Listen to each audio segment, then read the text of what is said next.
What's up everybody, I'm Matt Brody, and today we are continuing with Project Jurassic Park Jeep YJ. I don't know, we gotta come up with a really good name for this. A lot of people call it like Project YJ or Jurassic Park Build or I don't know. Anyway, but today we're doing some things to the Jeep. I wanna bring you up to speed on some things I did off camera to the Jeep and what's been going on, because we've been having some issues and haven't really been able to figure them out. So in the last video, we replaced the engine and everything seemed like it was working pretty well. But on my drive back home from Hilton Head to Columbia, something started to feel off and I wasn't quite sure what that was. And so the more I drove it and the more I drove it in low gears, just kind of going through traffic, the more I realized something was wrong.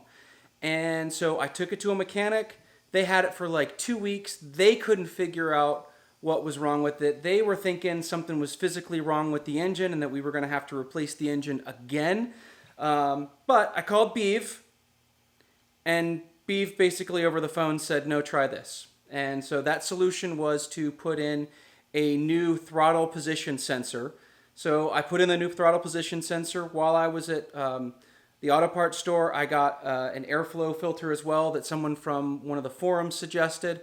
And so I replaced both those sensors, and it looked like both those sensors were just absolutely disgusting, like just coated and caked in nastiness. And so actually I took a picture. You can see the difference here.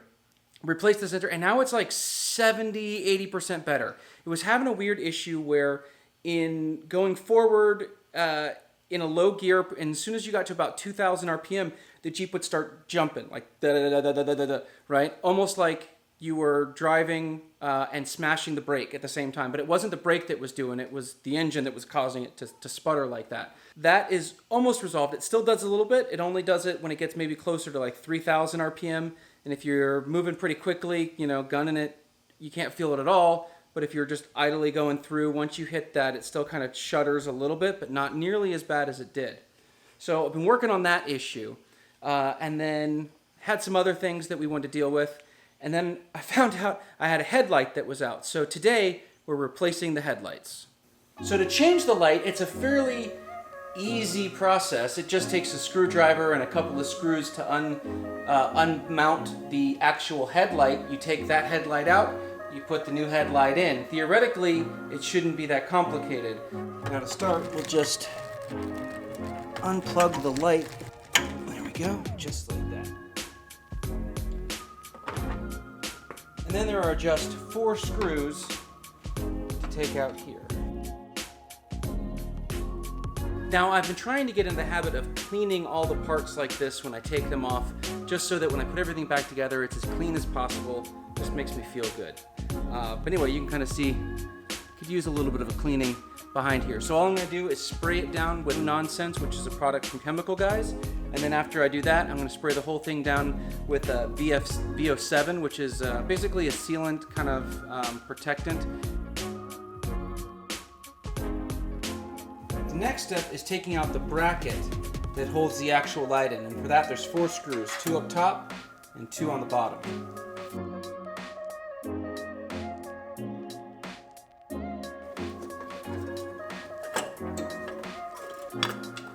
So this is what the housing looks like. This is just a metal bracket that holds everything on. But this is all supposed to be one piece, and you can see that it's falling apart. And the seal that was in there is falling apart. So it was time to replace these. Even though this bulb worked, you always want to replace your headlights in pairs. That way they match. You don't get one that's brighter than the other, because over time the bulbs will dim. So if you replace one and then not the other, you'll have one that's brighter, and it's just weird. So replace both at the same time, even if they both don't need it, or if you don't think they need it. But in this case, they really both do need it. And again, I'm just going to clean this bracket a little bit. It's just got some gunk on it, but it'll shine up really nice and be clean and protected. And just, you can't see this, so it doesn't really matter, but it matters to me. I like it. And also, while I have this part open, I'm going to take a second just to spray this down and clean it as well. So here's where I ran into my first little issue on the other side, is that when I tried to plug the light back in, it didn't seem like it wanted to get into the housing, and like it didn't want to plug in to the light as well as it should. And I fought with it and I fought with it, and then I realized, I bet there's a little bit of a difference, and there is. So this is the old light, and you can see that's the connection at the end. Well, this is the new light, same connection, but substantially taller. So it's hard to tell in that, but that's a lot taller. So it's not designed to go all the way in the way I thought it was.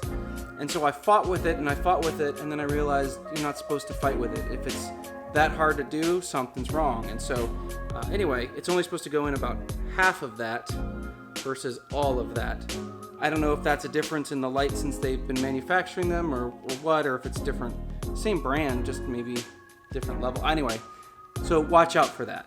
All right, now, so in order to put the bulb back in, we basically just do the exact same thing we did, just in reverse. So I'll start by placing that, and then placing the bracket on top.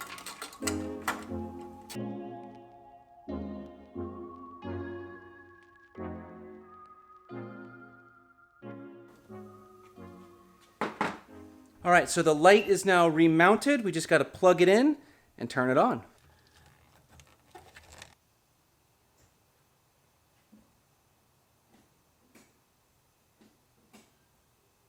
So another thing you'll notice is I took off the entire top, including the soft top mounting bars, whatever they're called, and I replaced it with this really nice best top bikini top, also in spice, so now everything matches. It is so hot outside. Like, it's muggy and it's just hot. Like, being outside, just sweating all over the place. Like, it was 60 degrees like 3 days ago, and now it's like almost 100. And I know I live in South Carolina, and that's exactly what South Carolina weather is. It's like Ron White said. It's hot, it's cold, it's hot, it's cold. It's not weather, it's malaria. Look at this. My fire pit is trash. Like, it's the most worthless thing in the world, and I've got to replace it. And one of the things that we're going to do is eventually build an actual like brick fire pit for back here in our backyard. So all I've got is this cheap little fire pit that has burned holes through it. And I've still got to burn a bunch of yard debris that we have. Sorry that the air conditioning is running, but anyway. I've got to burn some yard debris today too, even though it's so hot out. It's not what I want to do at all, but I just got to get it cleaned up.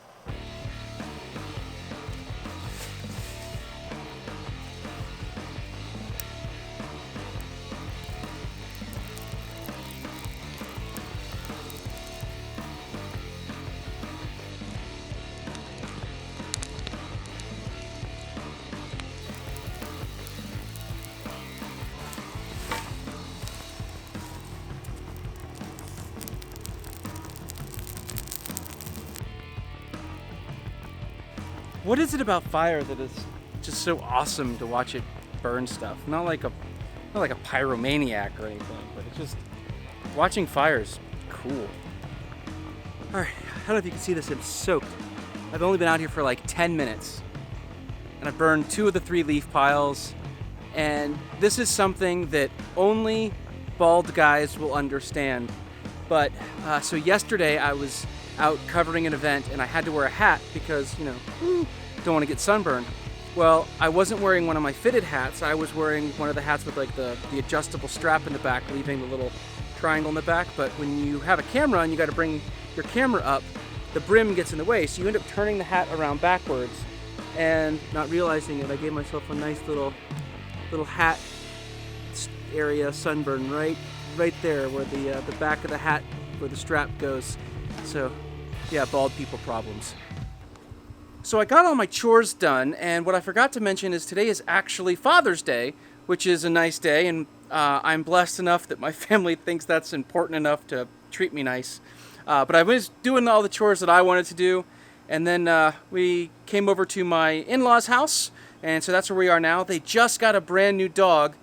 Looks like a puppy, not a puppy. It's actually like 2 years old. It's going to be tiny.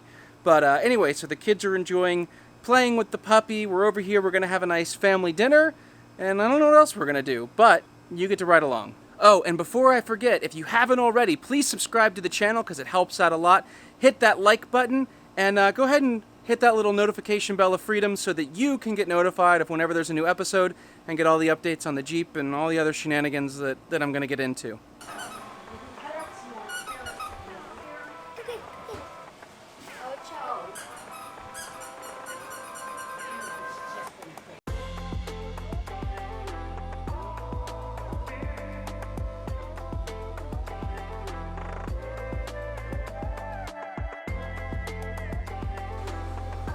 I'm so full now. We had lasagna and eggplant parmesan and bread and salad, and I still have to save room for dessert. Dessert.